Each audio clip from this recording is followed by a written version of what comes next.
Israel-Gaza Iran War News Live Update. Obliterating war is the Iranian threat in the event that Israel invades Lebanon.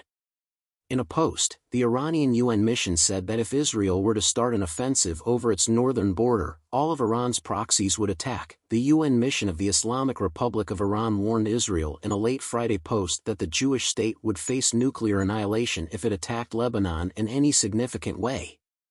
Although Iran views the Zionist regime's lies over its plans to strike Lebanon as psychological warfare, a devastating war will break out if it launches a full-scale military aggression, the post said.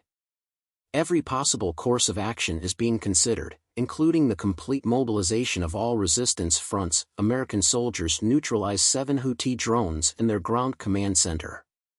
The United States Central Command, CENTCOM, reported that in the last day, American forces neutralized 7 Houthi drones and a ground control station vehicle. The destroyed objects presented an urgent threat to the U.S., coalition forces, and merchant vessels in the region, the CENTCOM said in a statement on X, previously Twitter.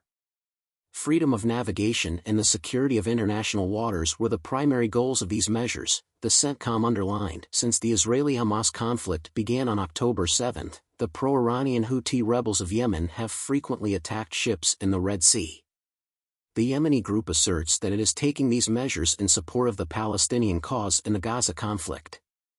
In retaliation, the United States and the United Kingdom launched airstrikes on the rebel group in Yemen. U.S.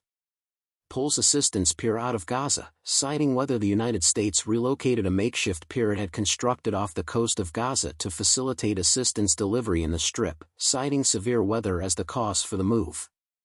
The U.S. Central Command, CENTCOM, announced on X, formerly Twitter, that the temporary pier was relocated from the coast of Gaza back to Ashdod, Israel, today because of the expected bad weather and increased sea condition. According to CENTCOM, humanitarian organizations have been able to transport more than 8,831 metric tons, nearly 19.4 million pounds, to Gazans since the pier started receiving aid on May 17. The temporary pier provided the second highest amount of aid in all crossings in the last week alone, delivering more than 10 million pounds to Gaza, CENTCOM said. Since last month's shutdown of the Rafah border crossing, aid has been entering Gaza sporadically during the last 8 months. Israeli forces seized control of the crossing from the Palestinians on May 7, thus closing it to Egypt. Until Israeli forces leave the area, Cairo will not allow humanitarian supplies to pass via the Rafah border crossing. If Israel were to strike Lebanon, Iran would respond with full engagement.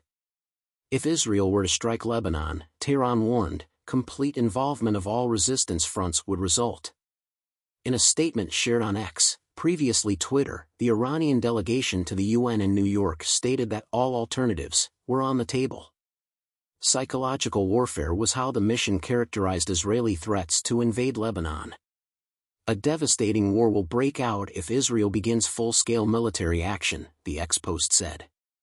Hamas launched the present Gaza conflict with its strikes on October 7, which killed 1,200 Israelis, and since then, Israeli forces and Iran-backed Hezbollah militants have been constantly trading hostile blows.